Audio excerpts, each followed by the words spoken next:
In this video, let's see how to manage roles and permissions for users. In the navigation bar, click on Users. Under Users, select Roles and Permissions.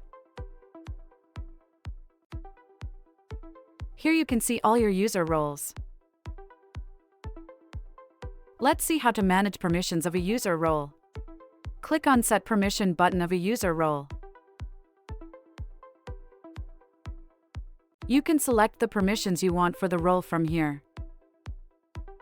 Click the Save button to save permissions.